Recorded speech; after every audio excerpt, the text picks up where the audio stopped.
Hey, what's going on? Thanks for clicking on the video. This is David Pendleton, and we are going to cover Vineyard Acres hole number 4, which is a par 3, and it's a shootout, currently in tour number 8.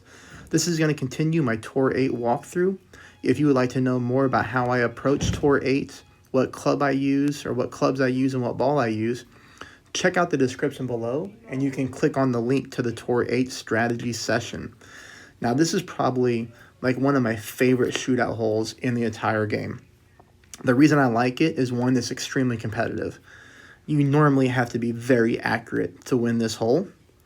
And secondly, it provides you a really good chance for a hole-in-one.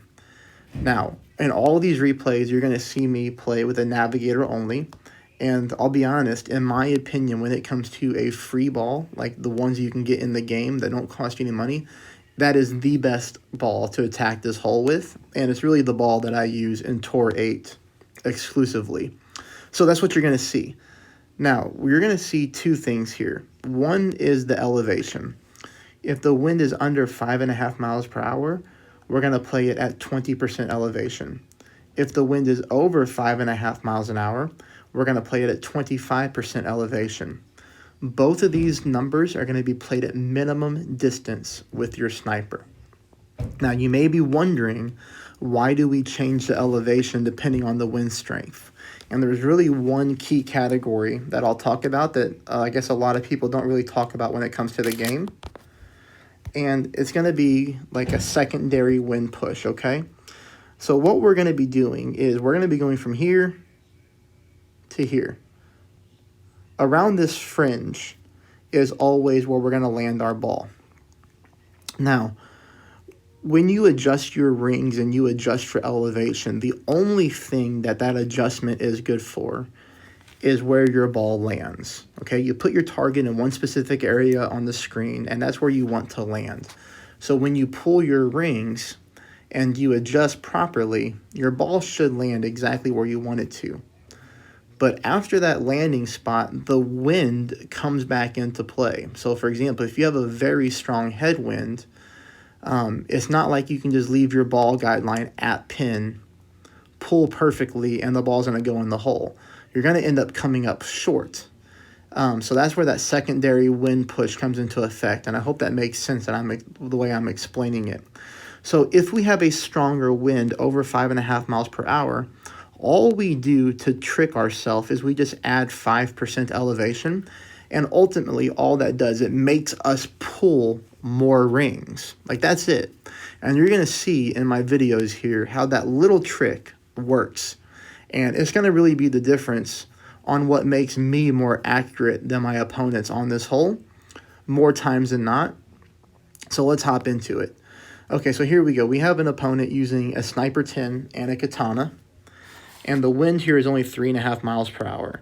We can't see how they're spinning as I'm recording this during live gameplay, but they're playing back here like I do, and that's really the best way to play it.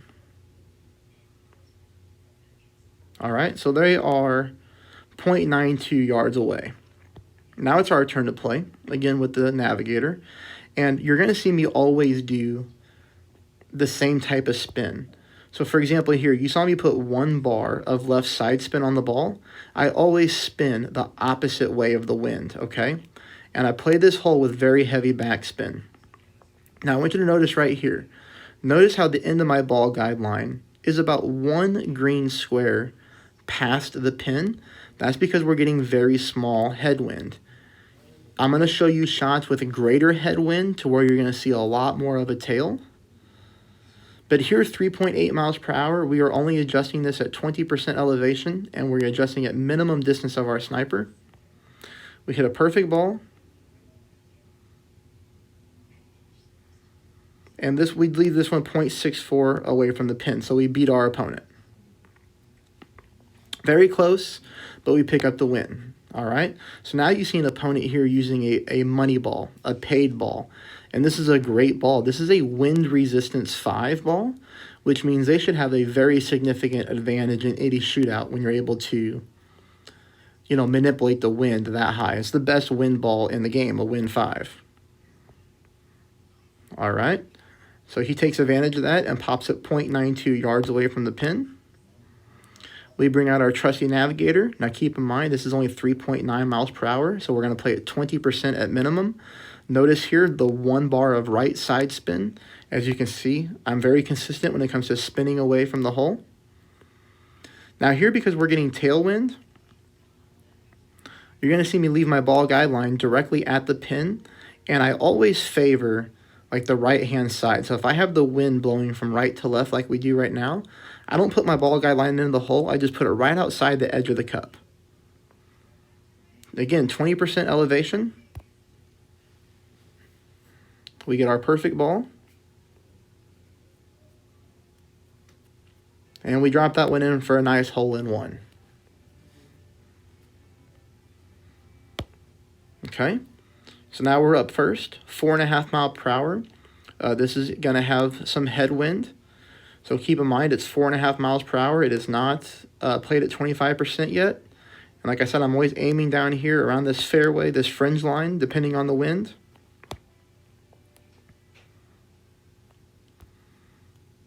We pick up another perfect ball. And we drop this one for a hole-in-one as well. So you can see the elevation and the minimum distance is perfect. And that one spin in opposite of the wind really helps us fight against the way the wind wants to push. That's just how I play the game. I know there's different ways to play it. I'm just kind of showing you how I play it.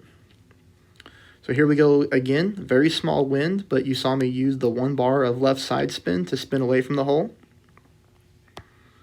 20% elevation.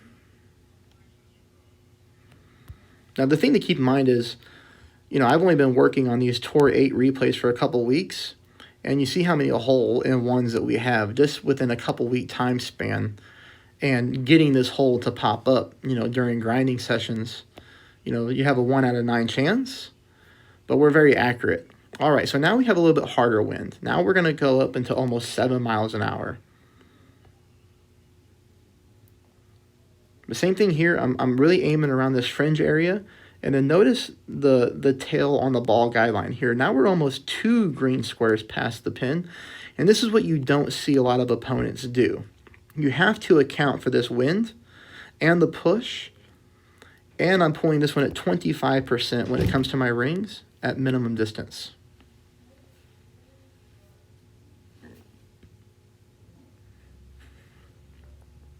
But you can see how nicely the ball rolls into the cup. And even if we didn't go hole-in-one, let's say we missed to the left or right, that speed is going to stop us right at the pin and get us within a yard away from the hole. All right, so here we go. Here's higher wind, almost 9 miles an hour. This time it's going to be tailwind. You see I apply that spin opposite of the wind. I'm very heavy on the backspin, you know, but just kind of like I told you about how I aim. You know, I put my ball guideline past the pin on headwind. Well, look on tailwind how I leave it about 1 green square short, and I favor the right-hand side of the cup. Perfect ball. And even though we had a strong tailwind push, we leave this one 0.69 yards away, which was good for the win. All right, so about the same type of wind, a little bit more of a straight tailwind push though. You see here my landing spot is extremely similar to the other one that I just showed you.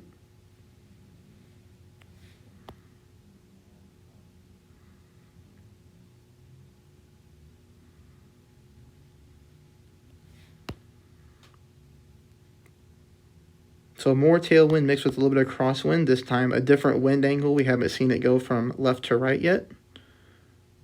But you see I do the same thing here. I kind of favor the left-hand side of the cup, and I leave my ball guideline just a little bit short. You can see I'm favoring the left-hand side of the cup there.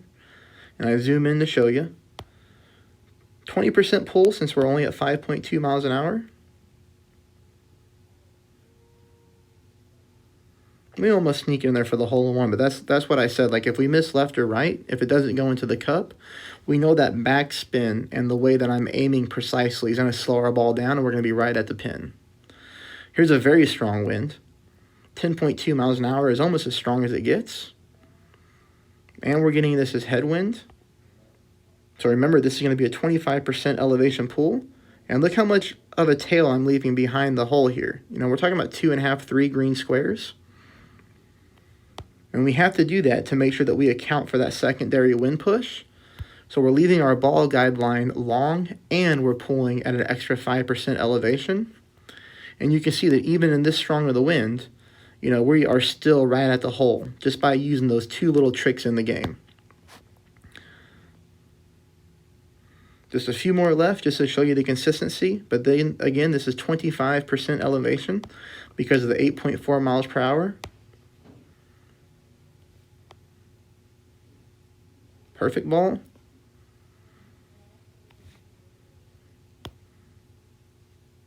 And this is another very strong wind. We're looking at 9.5 miles per hour here. But you can see I'm favoring that right edge of the cup. Pull it at 25%. And everything's being left right at the pin, like almost parallel. Only one shot that I go beyond the pin a little bit. We have our opponent's replay here. He's very close as well. But you can see there we just barely squeak out the wind. That's why I like this hole. It's just fun. Like it's very competitive most times. Hey, anyways, that's it for this particular shootout. I hope you find this helpful. I hope these little nuggets, these little tips and tricks do good for you. If so, please subscribe. Please hit the thumbs up button. And last but not least, like, share my channel to your clan. And, you know, let them know how to play tour number 8, and you guys can earn more clan points along the way and win at a higher rate. Good luck, everybody. Thank you.